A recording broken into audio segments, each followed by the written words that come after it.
And I was like looking for a hole in the ground to dive into and to disappear for the rest of the time.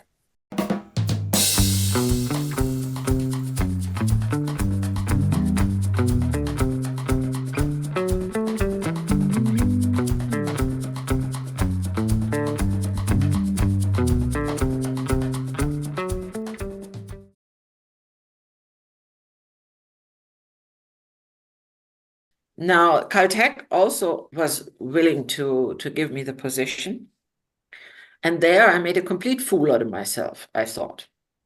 I gave my talk. I was talking about an overview about neutrino physics. In CalTech, it was a relatively small audience. And there was one guy in there. I mean, you're young, you are not that experienced, you have a timing. And if you get a question every 6 minutes, your timing goes down the drain, right? I mean, Yeah. so there was this guy and he was asking really outlandish questions. And I thought, oh shit, this is the faculty fun by.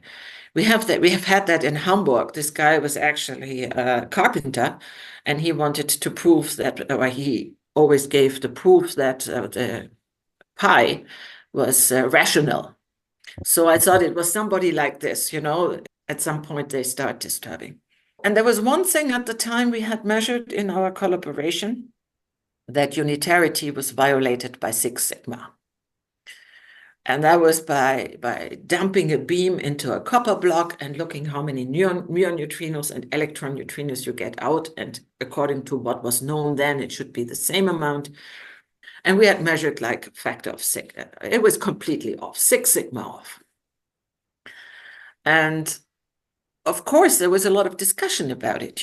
Any anomaly, they always go after. Sure. Be it as idiotic as it might be. And I was pretty sure it was a measurement problem. And I said so in the talk.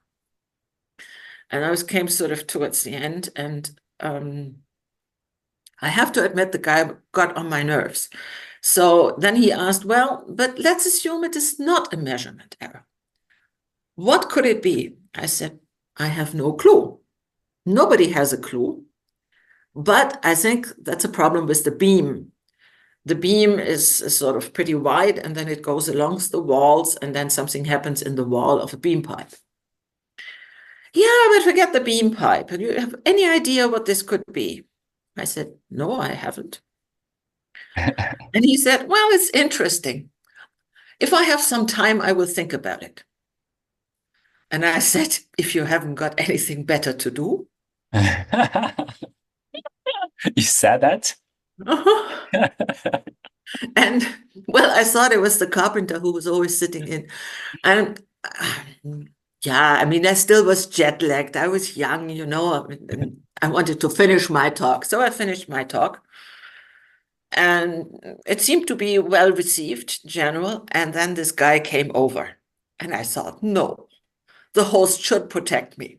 No, they didn't. Then this guy and I got into talking. And I realized, okay, the guy is not the carpenter. He is a physicist, probably a theoretician. I started really having respect because we discussed things like vacuum polarization, which was just at the beginning then. And the old question, if you do perturbative calculations and you just exchange one particle, how do the particles know what to exchange, right? And so it was a good talk. And then all of a sudden, some guy sort of came by. I think it was a student. And he listened in. And then he said, oh, all this is explained by Feynman diagrams. So I said, nah, Feynman diagrams don't explain anything. They just help you to calculate a path integral. And so the guy across from me says, yes, that's right. So this guy sort of, when I said this, he went sort of into a flutter and then disappeared. After an hour, the host came over and said, I'm very sorry, but we have to go for dinner now. We have a reservation and it's getting late. And he asked this guy whether he wanted to join us for dinner, but he said no, he wouldn't join us for dinner. He didn't have time. Okay, so I grabbed my slides, put everything together, went for dinner. Host sat right next to me. And the guy said, oh, it's always so nice when Feynman comes to these seminar talks. And I said, yes. And I was wondering, okay, which one of them was Feynman? Which one of them is Feynman so that you don't make a mistake here? And he said, it's always so good. He has such interesting questions. I said, yes. Okay, which of them? Who asked questions but my carpenter? And then he said, he seems to like you very much. I've never seen him talk to a speaker for so long. And I was like looking for a hole in the ground to dive into and to disappear for the rest of the time. And I thought, okay, forget about that job. You've made such a fool of yourself. They will ask the guy. They did ask the guy, as I learned later. And the guy had actually told them to hire me to see that they would get me. I think it has never happened to him before.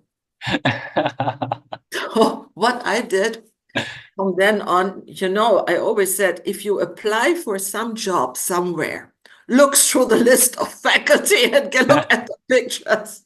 Well, I guess at that time it's pretty hard. Nowadays it's True. fine. Yeah, nowadays it's fine. So I think do it. And well, I had no idea. I mean, I honest to God at that point didn't know that Feynman was at CalTech. Yeah, I could have figured that one 86. out, right? 1986. Do they even have like a web page for you to browse No, through? no. Yeah. Actually, it turned out the guy already had stomach cancer at that time. This is why he didn't come for dinner. And people who knew him better, they said that he must have enjoyed that interview tremendously. Because, well, most people would say things like, oh, it's all explained by Feynman diagrams.